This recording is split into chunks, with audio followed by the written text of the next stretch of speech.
Maktab. Vatanning kelajagi shu yerdan boshlanadi. O'qituvchi o'rgatadi, o'quvchi o'rganadi.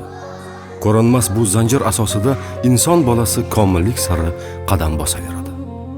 Bu dargohda yana bir inson borki, u o'quvchilarning ichki olamidagi ovozini eshitadi. Ularning qalbini tinglaydi. Har bir bolaning o'z olami bor. Bu olamning esa eshiklari. Ba'zi eshiklar ochiq, ba'zilari qulf. Fe'l-atvorlar turfa. Har bir o'quvchi alohida shaxs. Keling, bir zum qalb eshiklarini ochib, quloq tutaylik. Gapirmayman. Gapirsam hammasi tunab kuladi. Gapirishni yomon ko'raman. Shuning uchun maktabga kelgim kelmaydi. Uyda faqat men gap eshitaman. Ertalab tura olmasam ham, yomon baho olsam ham, sinfdagi bolalar jahlim chiqarsa, urishib ketaman. O'zlariday yaxshi gapirganga yaxshiman. Men har kuni yig'layapman. Lekin meni hech kim ko'rmayapti. Meni hech kim tushunmaydi ham. Hozir men bu kitobni o'qiyman. Kattalar yolg'on gapirishadi. Doim aldashadi. Dadam uyga kelmaganlariga 16 kun bo'ldi. O'tgan safar kelganlarida har yasham kelaman deb va'da bergandilar.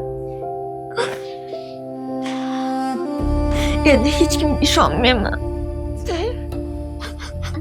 Dadamni sog'indim. Maktab psixologi har bir o'quvchining dardini, hasratini eshitadi. U tinglovchi, u tahlilchi, u ustoz. U bolalarning ruhiy himoyachisi. U har kuni bolalarni kuzatadi, tashxis o'tkazadi, alohida suhbat qiladi. Ota-ona va ustoz bilan uchrashadi. Eng murakkab holatdagi bolalar bilan alohida ishlaydi. Bu kasb faqat bilim emas, mehr, sabr-bardosh, bag'rikenglikni talab qiladi. Bolalar bilan suhbat, ularni tinglash, qalbiga quloq solish, e'tibor va dalda berish bolalarning hayotda o'ziga ishonishi, o'zini anglashi, o'z o'rnini topishi va yengil nafas olishi uchun muhimdir. Bolalarning nigohlari va tabassumlaridan ular o'zligini topganini, o'ziga ishona boshlaganini, o'zlari uchun yangi olam eshiklarini ochganini anglash mumkin. Maktab psixologi hech kim ilg'amagan holda bolalarning hayotini o'zgartiruvchi insondir. Bugungi har bir o'quvchi ona vatanimiz kelajagi, biz barpo etishni istagan ertangi sog'lom jamiyatning asosidir. Hammasi yaxshi bo'ladi.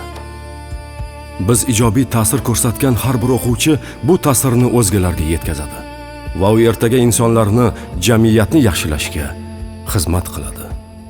Maktab psixologi bu ovozi sokin, ta'siri yuksak, inson qalbi eshiklarini ochuvchi sharafli kasb. Bir so'z bilan aytganda, maktabda qiladigan ishimiz hali bisyor. Eshik ochiq, kiravering.